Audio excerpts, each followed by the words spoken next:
नोएडा के थाना फेज 1 में 42 साल के सिविल इंजीनियर आसमा खान की हत्या ने सभी को झकझोर कर रख दिया। आसमा की हत्या का आरोप किसी और पर नहीं बल्कि उन्हीं के 55 साल के पति नसरुल्लाह हैदर पर लगा। पुलिस के मुताबिक पति ने अफेयर के शक में पत्नी को मौत के घाट उतारा। दोनों के बीच उस रात कमरे में क्या हुआ ये अब सामने आ रहा है। एक रिपोर्ट आपको दिखाते हैं।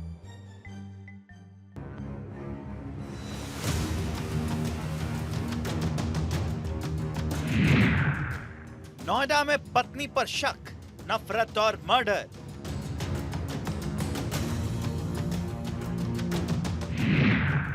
शक का अंजाम हथौड़े से इंतकाम।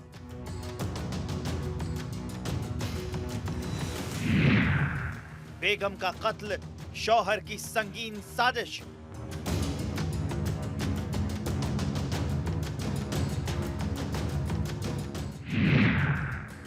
हथौड़े से सिर पर मारा, फिर गला रेत डाला। दिल्ली के पास कत्ल की हॉरर स्टोरी, रूह कपा देगी मर्डर की सच्चाई। इतनी बेरहमी से हत्या की नोएडा पुलिस के भी होश उड़ गए। यह घटना दिल्ली के करीब 4 अप्रैल को हुई, जो सुनकर हर कोई हैरान है। 52 साल के एक शख्स पर हत्या का यह इल्जाम लगा है। आरोप है कि नूरुल्लाह हैदर नाम के शख्स ने अपनी पत्नी आसमा खान को मार डाला। यह सिर्फ आरोप भर नहीं है, अब ये इकबालिया बयान है। आरोपी पति नूरुल्लाह हैदर ने पुलिस के सामने अपने गुनाह कबूल कर लिए। नूरुल्लाह हैदर ने बताया कि 4 अप्रैल को उसकी पत्नी घर में सो रही थी। वो गहरी नींद में थी, तभी उसने हथौड़े से उसके सिर पर वार कर दिया। हथौड़े के हमले में वो बेहोश हो गई। इसके बाद आरोपी ने अपनी पत्नी का गला रेत दिया। अब पोस्टमार्टम रिपोर्ट में खुलासा हुआ है कि सिर पर हथौड़े से वार किया गया था, जिसके बाद आसमा खान कोमा में चली गई थी और उसके बाद उसका गला रेता गया था। पति नूरुल्लाह हैदर को पुलिस ने गिरफ्तार किया है और उससे पूछताछ की। पूछताछ में नूरुल्लाह हैदर ने खुलासा किया कि पहले उसने अपनी पत्नी के सिर पर हथौड़े से वार किया, उसके बाद वो बेहोश हो गई, उसके बाद उसका गला काटा था और उसे मौत के घाट उतार दिया था। कई साल पहले निकाह के पाक बंधन में बंधे थे, इस रिश्ते का खून हो गया। मृतका के परिजनों ने जानकारी देते हुए बताया कि मुझे आसमा की बेटी ने सूचना दी थी। बेटी ने बताया था कि दोनों की पिछले कई दिनों से लड़ाई चल रही थी, लेकिन हमें इतनी उम्मीद नहीं थी कि इस तरह से उसकी हत्या कर दी जाएगी। आसमा सिविल इंजीनियर थी और नोएडा के पॉश इलाके सेक्टर 15 में प्रोजेक्ट मैनेजर के रूप में काम कर रही थी। देखिए, दिनांक 4 अप्रैल को कंट्रोल रूम द्वारा सूचना मिली थी कि सेक्टर 15 में CS54 में एक महिला की हत्या कर दी गई थी। इसमें जब समस्त लोग पहुंचे थे, मैं भी पहुंचा था, सारे अधिकारी पहुंचे थे, तो मौके पर जाने पर पता चला कि नसरुल्लाह नामक व्यक्ति ने अपनी पत्नी पर शक के आरोप में उसकी हथौड़े से और चाकू से गला रेत करके हत्या कर दी गई।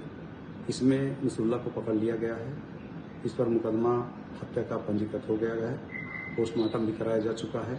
आगे की जांच चल रही है।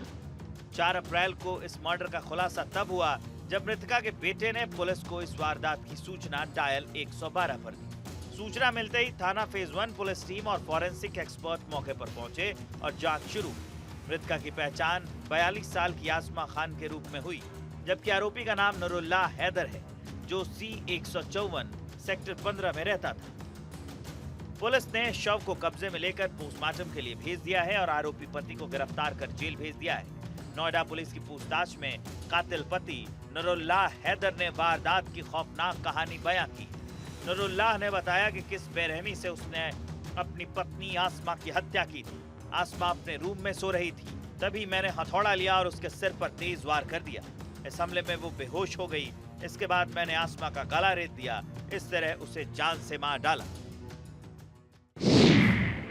पति हैदर को शक था कि पत्नी आसमा का अवैध संबंध है। पति ने बताया कि वो हमेशा फोन पर लगी रहती थी। नूरुल्लाह ने कहा टोकने पर भी नहीं मानती थी। रोज रोज की खटपट से तंग आकर रास्ते से हटाने का प्लान किया। नूरुल्लाह ने कहा कि वो सो रही थी, मैंने हथौड़े से वार किया, वो बेहोश हो गई, फिर मैंने उसका गला रेत दिया। आसमा खान एक मल्टीनेशनल कंपनी में प्रोजेक्ट मैनेजर थी और अपने काम के सिलसिले में बिजी रहती थी। वहीं पति नूरुल्लाह चाहता था कि आसमा नौकरी छोड़ दे। इसको लेकर दोनों के बीच में काफी समय से विवाद चल रहा था। वहीं पति नूरुल्लाह पिछले 10 सालों से बेरोजगार था।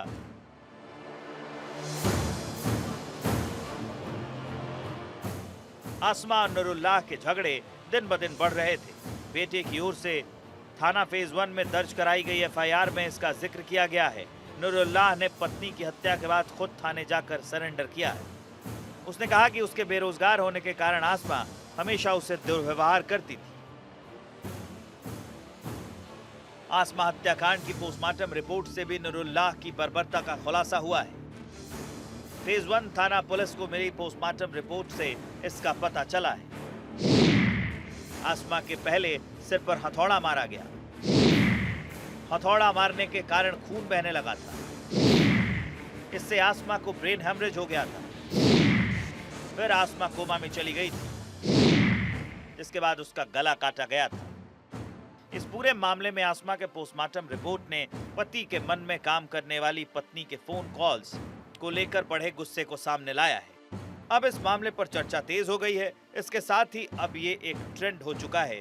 बीते दिनों इस तरह की कई लगातार खबरें आई जब रिश्तों में ही कत्ल की वारदात को अंजाम दिया गया। चाहे वो मेरठ की घटना आप देख लीजिए और चाहे आप नोएडा की घटना देख लीजिए। नोएडा में हुई इस वारदात से पहले भी देश के अलग अलग हिस्सों में ऐसी वारदातें सामने आ चुकी हैं। वो चाहे 3 मार्च को हुए मेरठ में सौरभ राजपूत हत्याकांड हो या 2 अप्रैल को अवैध संबंध के शक में सोनीपत में पत्नी का गला रेता गया हो। 4 अप्रैल को हुई नोएडा की तरह एक घटना 6 अप्रैल को बेंगलुरु में भी हुई, जिसमें सरेआम पत्नी को शख्स ने मार डाला। ये कई वारदातें रिश्तों को तार-तार करती हैं। वहीं अब दिल्ली के पास मर्डर की ऐसी रोंगटे खड़ी कर देने वाली वारदात सामने आई है। देश के कई हिस्सों में रिश्ते के खून ने लोगों को झकझोर कर रख दिया है। ऐसे में सवाल उठ रहे हैं कि क्या रिश्ते इतने कमजोर हो गए हैं? क्या भरोसे की डोर इतनी कमजोर हो चुकी है? Bureau report, Bharat 24।